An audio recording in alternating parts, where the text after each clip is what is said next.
Dear people around the world who want the truth about COVID and the global biodigital convergence plan to be exposed, I am Dr. Genina Hagima, a gynecologist from Romania. For the last 5 years, I and several other colleagues have been deeply involved in highlighting COVID lies, in seeking and exposing the truth, because we have observed and documented the manipulation and medically unjustified measures during the COVID period. Searching, I quickly understood that the COVID period represents pressing the accelerator for the profound change of the world we live in without our consent in order to achieve biodigital convergence and total control of the human being.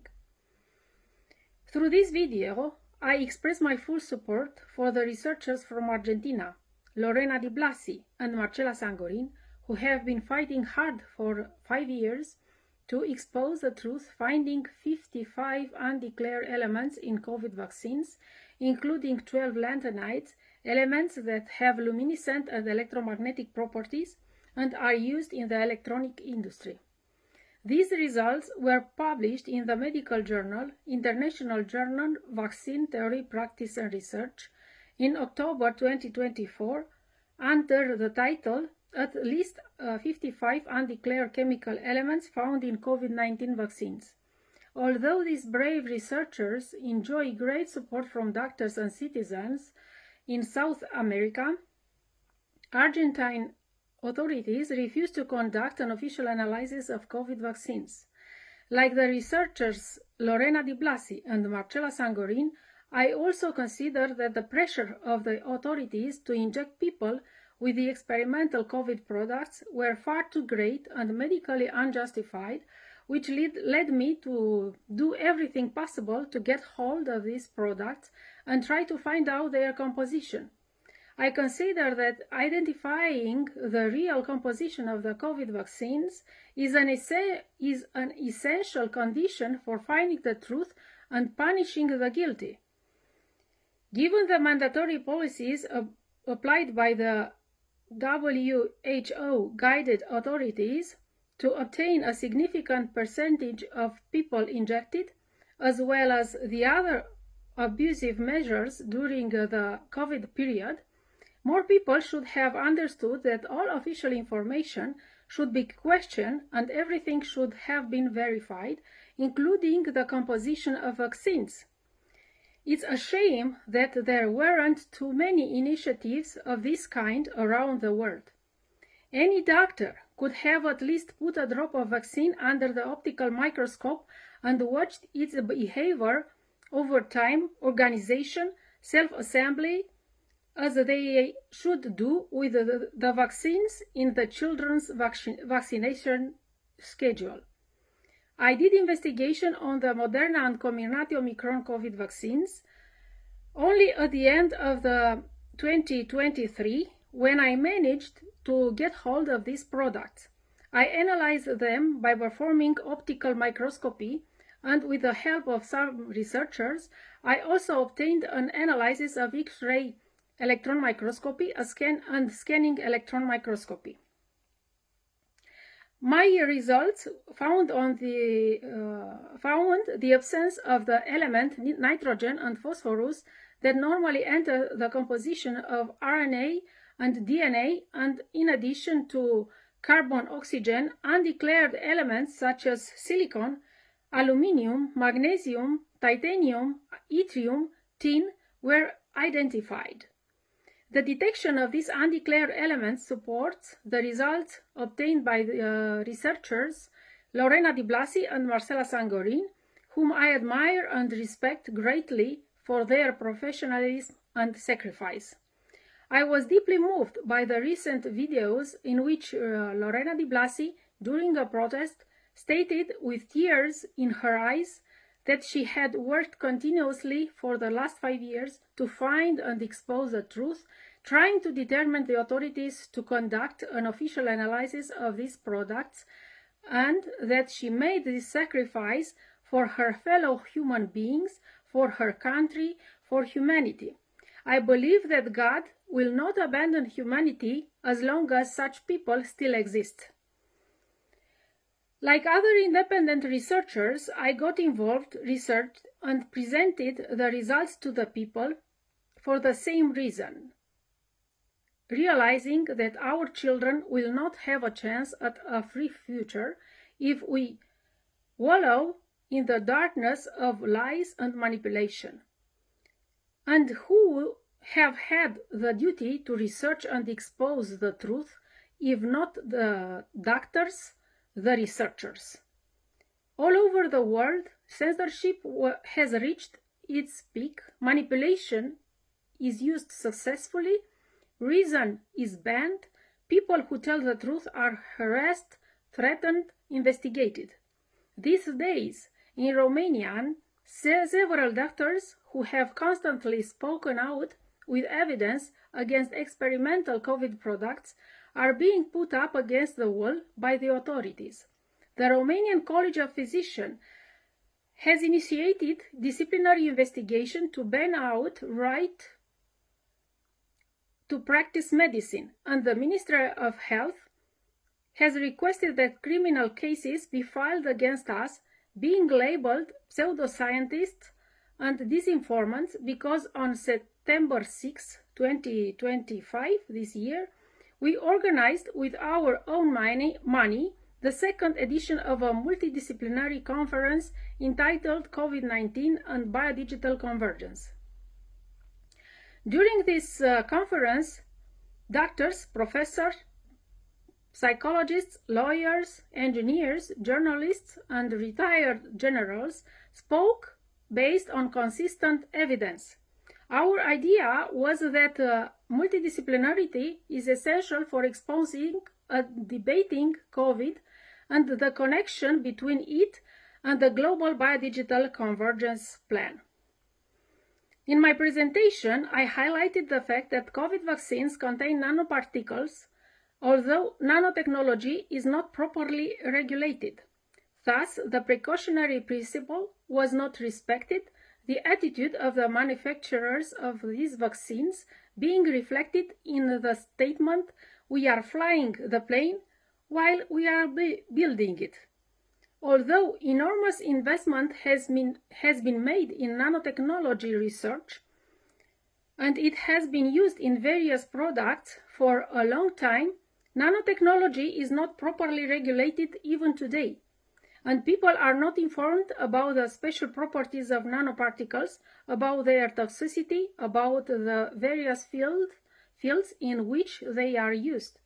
As early as 2004, a report by the British Royal Society and the British Academy of Engineering entitled Nanoscience and Nanotechnologies, Opportunities and Uncertainties warned about the need to regulate nanotechnology, about the different toxic profile of nanomaterials, about the possibility of using these technologies to control people, their brains, but even about the potential risk of producing self-replicating nanobots that could get out of control and destroy the world we live in, the so-called grey goo.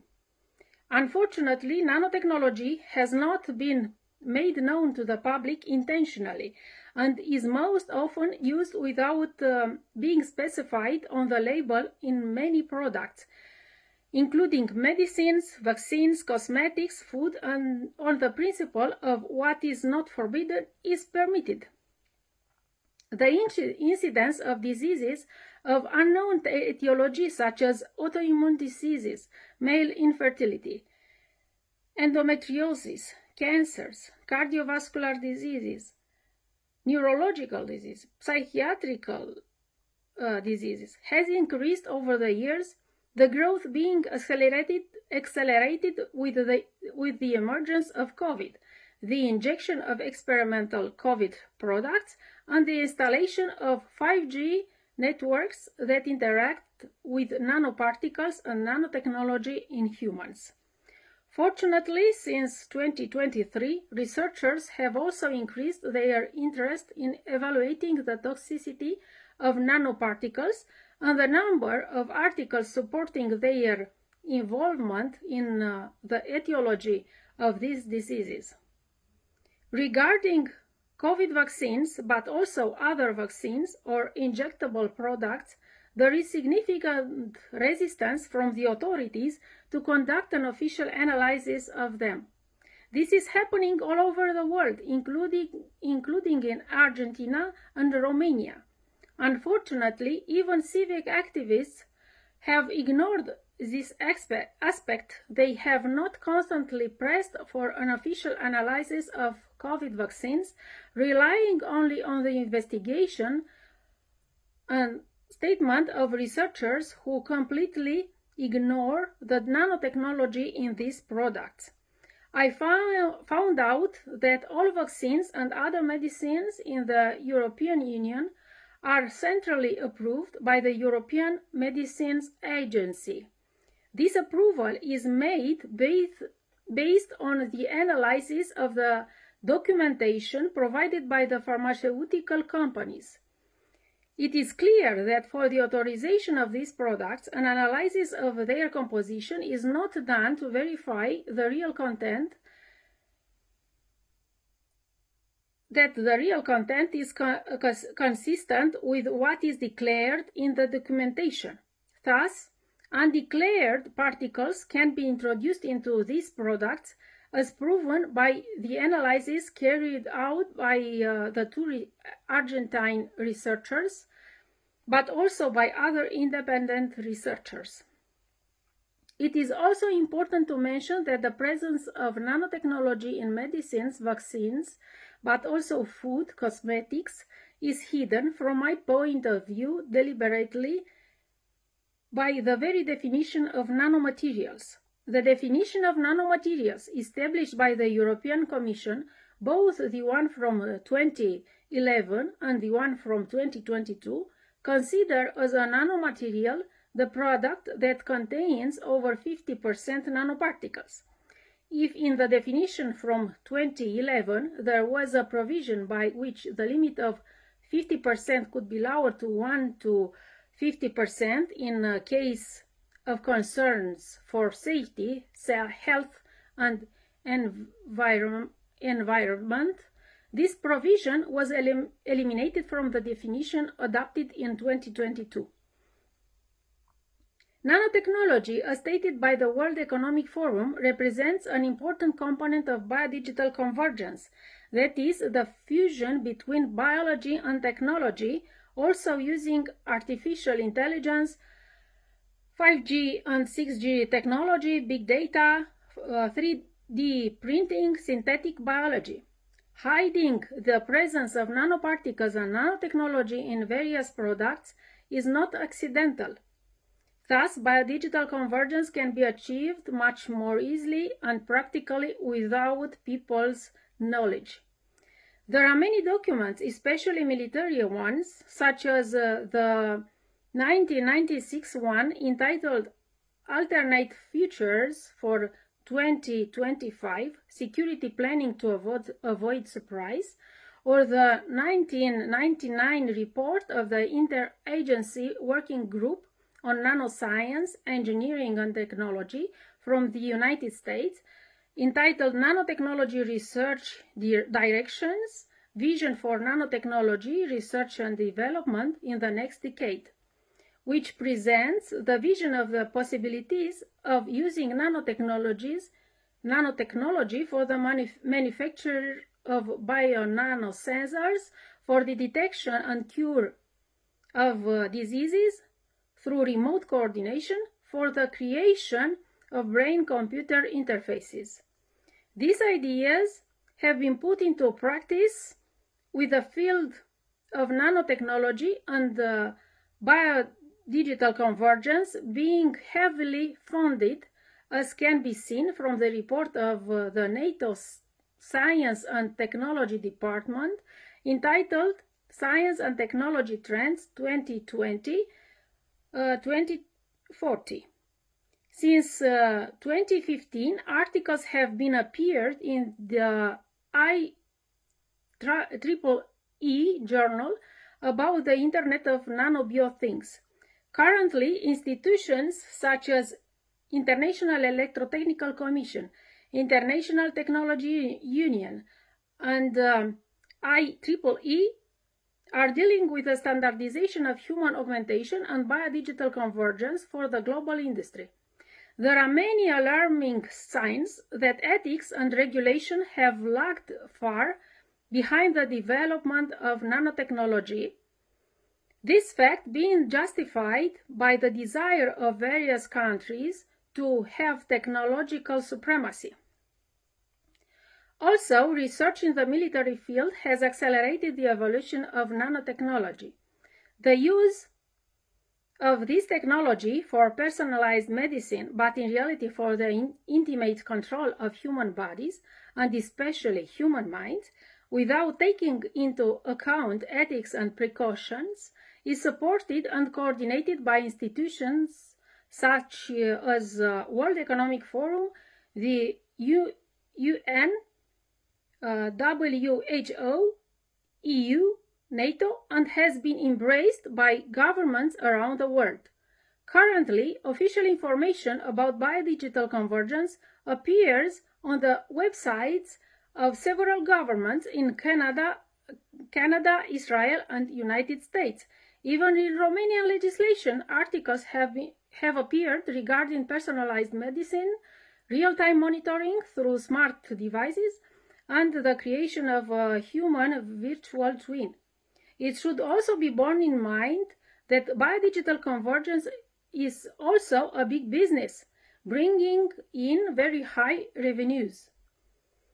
Unfortunately, due to the cognitive war that is currently being waged on human minds through the manipulation of the subconscious, but also through technologies such as nanotechnology, biotechnology, and information technology, a war recognized even by NATO, few people understand what is happening and therefore do not know how to defend themselves and how to act. Thus, the UN's forced biodigital convergence plan, well camouflaged under the motto of the 2030 agenda, leave no one behind, is moving forward unhindered. If people get more information from reliable sources, avoid propaganda, identify manipulation, and act firmly to discover the truth, we will have a chance to survive as a species. It's time for people to be more united. I appeal to people around the world to support the wonderful Argentine researchers as well as the other independent researchers who have detected undeclared elements in experimental COVID products, because together with these people of integrity and courage, we find the key to our liberation. Such people have exposed themselves, put their lives, careers, families in danger because they realized the seriousness of the situation and the dystopian future if the lie continues. Pressure must be exerted worldwide for official analysis of COVID vaccines, but also of other vaccines and dental anesthetics. I appeal to people to inform themselves about nanotechnology, about biodigital convergence, the non-vaxxer 420 channel on Rumble and Telegram being a true database for these fields. Sabrina Wallace on the Synergy channel also informs people about these important things. Free will has been violated. It cannot remain like this. We do not accept being transformed into humans, into transhumans, posthumans. We want to remain as God created us. The evidence is abundant. The power is ours if we inform ourselves, do not conform, and want with all our hearts to win this war.